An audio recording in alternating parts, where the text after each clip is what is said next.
January 27th, 1959. A group of students from the Ural Polytechnic, led by Igor Dyatlov, set out on an expedition through the Ural Mountains, and they never returned. For 60 years, no one wanted to find the truth. The case was closed quickly. Too quickly. The files were strictly classified, the witnesses permanently silenced, and the truth deeply buried under meters of snow and lies. No one knows what really happened. No one except me. 30 years of service, thousands of cases, thousands of faces that still look at me from the darkness when I close my eyes. But this was different. This was my last case. Some truths carry a weight that a man can only bear up to a certain point. In 30 years of this job, I've learned only one thing. The truth doesn't hide. It's us who choose to close our eyes. 9 kids, 9 lives cut short. They tried to escape from that horror. From something that should never have existed. Something that Forrest knew.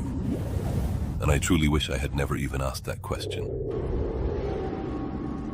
27 days buried in the snow. And we're only arriving now. A criminal investigation is what they ordered me to do. But this doesn't look like anything I've ever seen before. This was something no one would ever forget.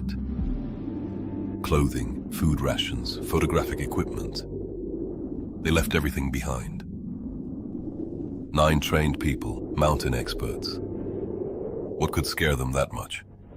To abandon the only shelter on a night at minus 40 degrees. Then you see it, the cut. It was facing outward. I asked Slobzov if anyone had touched anything. He told me no.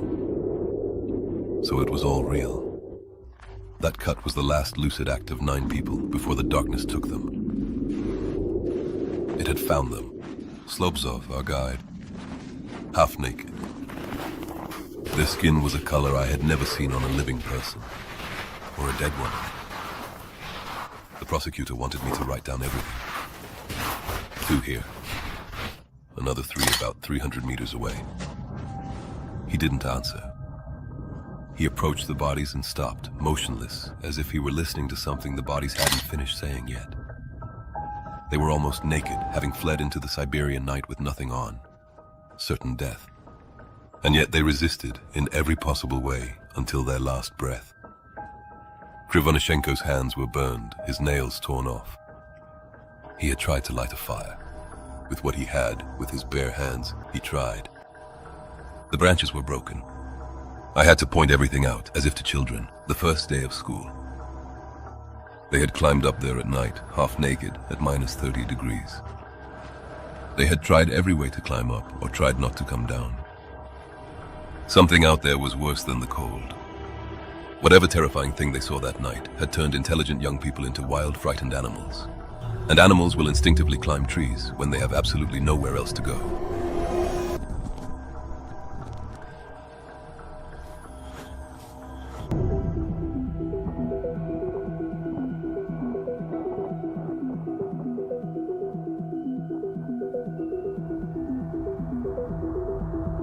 Igor Dyatlov, the leader of the group, had gone back toward the tent. He was trying to bring them home. A leader does not abandon his own, even when the cold convinces you that you no longer have a body.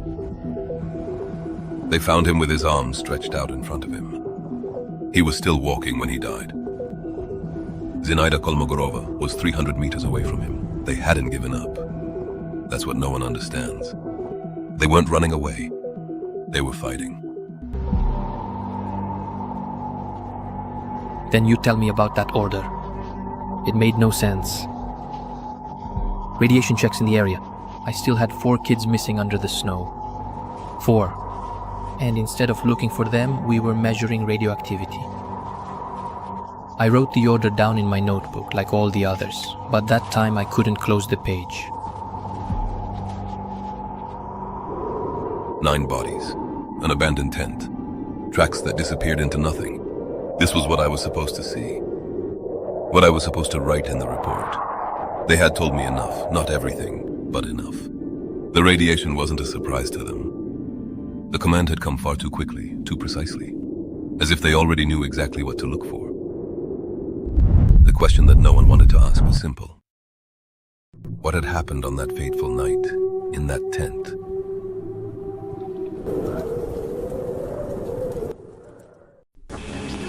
Что лучше всего, можете пить сколько угодно, ни в чем себя не ограничивайте. Мы близко живем. Да, извините, что вышло так неловко. Мы староваты, чтобы так заявляться.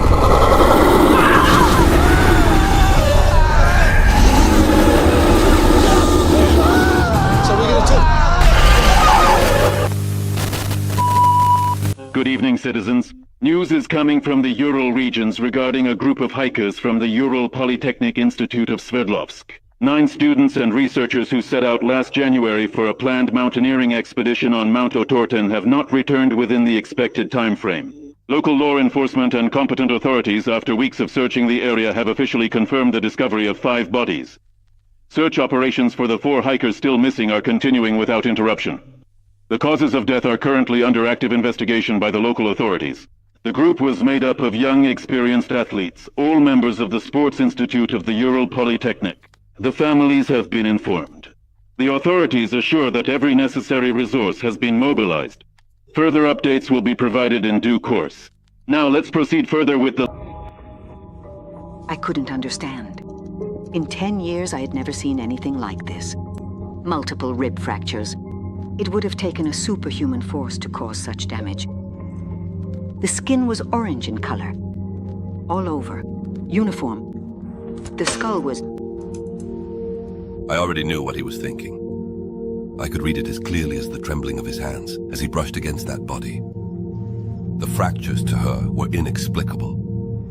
She saw them as shattered from the inside, as if some force had made them explode without damaging the skin. And then that color, that damned orange. Everyone around me was searching for a logical explanation, but none of them could really understand. But I did. I had already seen it. Once, in a time that the state has decided to erase from the calendars.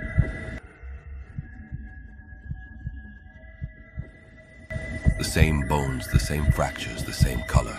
Of a chemical accident.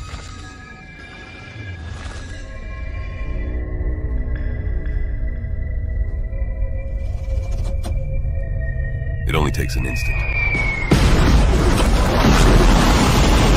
And there was no one left. The darkness was welcoming me, not as an enemy, but as something that had been waiting for me. If you stare into the abyss for too long, the abyss will stare back into you. Now she's asking me for the truth with her eyes. But she doesn't know that the truth is a bullet she can't afford to take. Not today. Not here.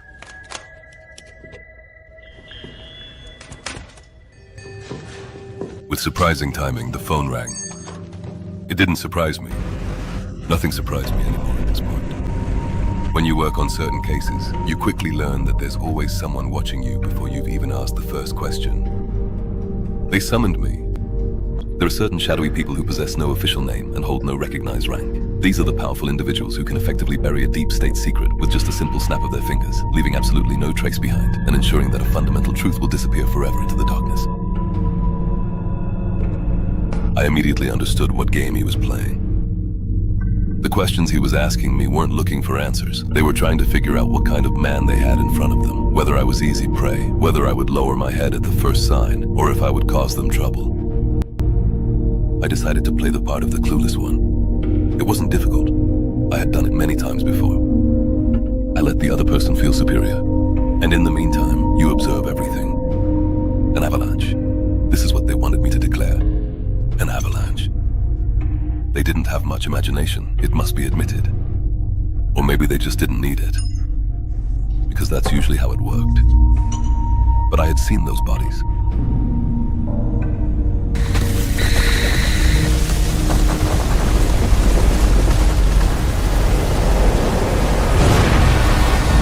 Nine experienced young people, hikers who knew that mountain well, 4 of them still missing under the snow.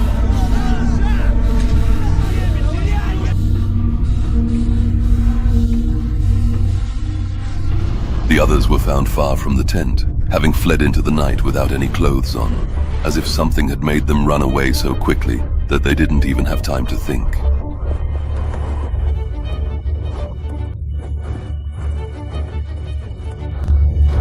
bodies were devastated, with fractures that didn't make sense, injuries that an avalanche could never have explained. And then there was the color of those bodies. An avalanche doesn't leave that kind of marks. No natural element that I know of leaves those kinds of marks. I knew it, they knew it too, and I knew that if I had signed that report, if I had written the word avalanche on those pages, the families of those kids would have understood, the public would have understood, and that anger wouldn't have been stopped. No one, not even them. There were two things I knew with absolute certainty. The first, those boys had not died in an avalanche. The second, someone was willing to do anything to ensure that the truth never came out. The man's words were still ringing in my ears. Close the case. An avalanche. As if just saying it was enough to make it true. As if words could erase what I had seen. As if I were the kind of man who signs whatever is put in front of him. I needed the last 4 bodies.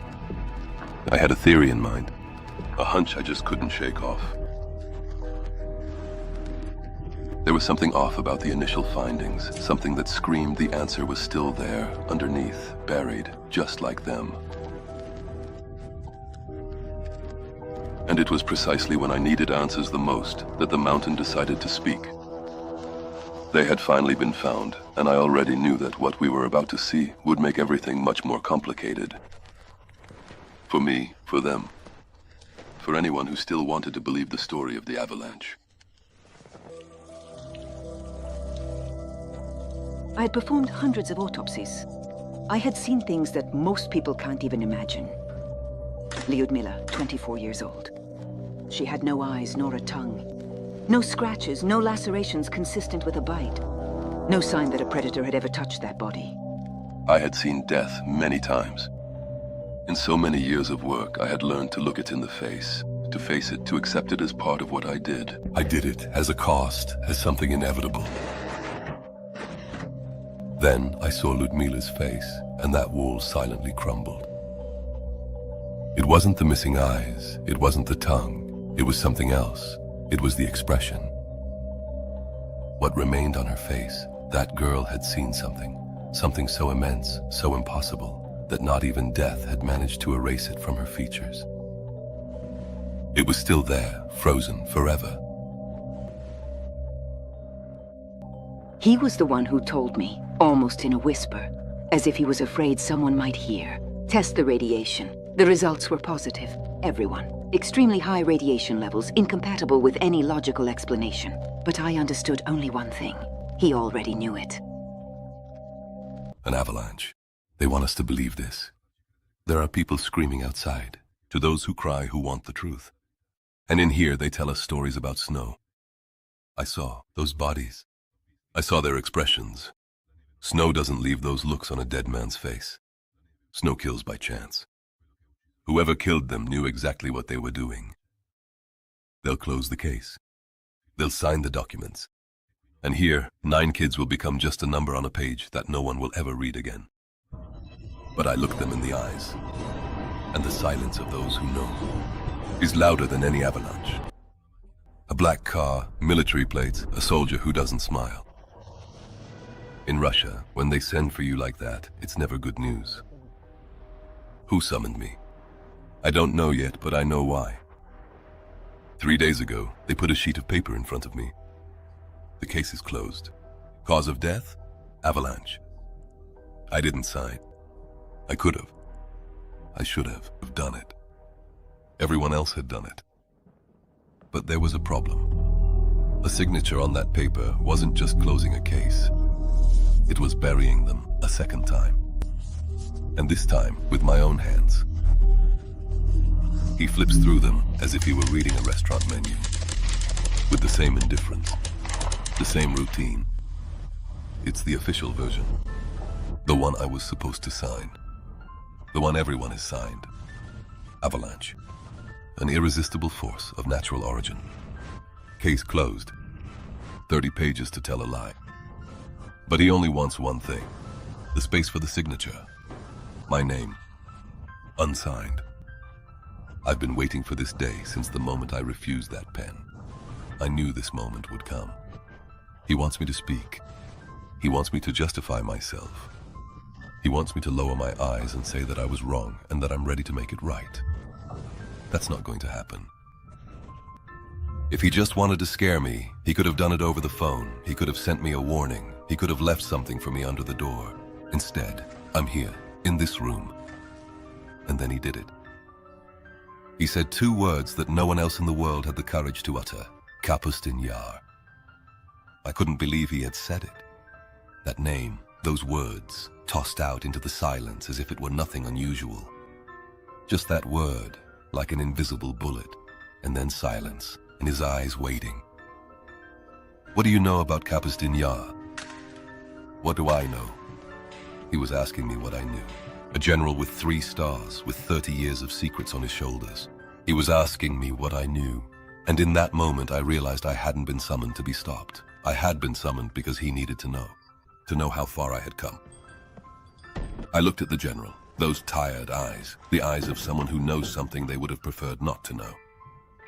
He had come back, but he was no longer himself. Then he opened the file, and I realized I was about to become one of them, with no way back. Kapustin Yar. Officially, it doesn't exist. It's a black hole at the center of the Soviet Empire, a place the government has erased from reality, like tearing a page out of a book. Missile technology, experimental propellants, warheads, stolen technologies. Inside there, engineers, scientists, and military personnel all worked with a single goal: to surpass America before America surpassed them. It was the Cold War. And Kapustin Yar was its secret laboratory. The R-12's propellant was not ordinary. A mixture of nitric acid and highly corrosive oxidizers. Just inhaling its fumes was enough to burn your lungs. Breathe in its vapors and burn the lungs from the inside. That's why the technicians wore masks. That's why the base was in the middle of the desert, far from prying eyes, far from questions. It was 11:14 p.m. Hundreds of kilometers away, someone pressed the button. The missile rose, fast and silent. Then something went wrong. The sky opened up, a blinding light. Then the wave. You don't see it coming. It's already there. Invisible pressure, ribs giving way. Just air forcefully expelled. Then the cloud, nitric acid falling down. Eyes burning, throat closing. They know only one thing: they have to get out. They cut the tent from the inside. Outside, minus 30 degrees, total darkness, without shoes, without clothes, without any sense of direction. They run, intoxicated, disoriented. Their brains no longer work as they should. Some reach the woods, climbing over the others. There was nothing to see. The danger was already inside them.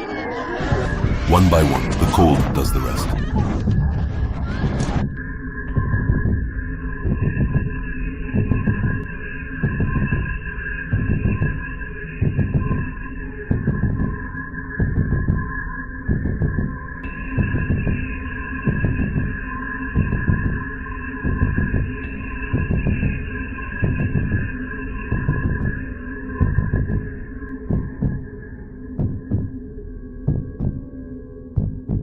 I leaf through the last page. An order, signed. A single word. It was a trajectory. 9 boys didn't know they were under that red line. And someone made sure they would never know. The mountain is always a good culprit. Light goes out. Black screen. There was only silence.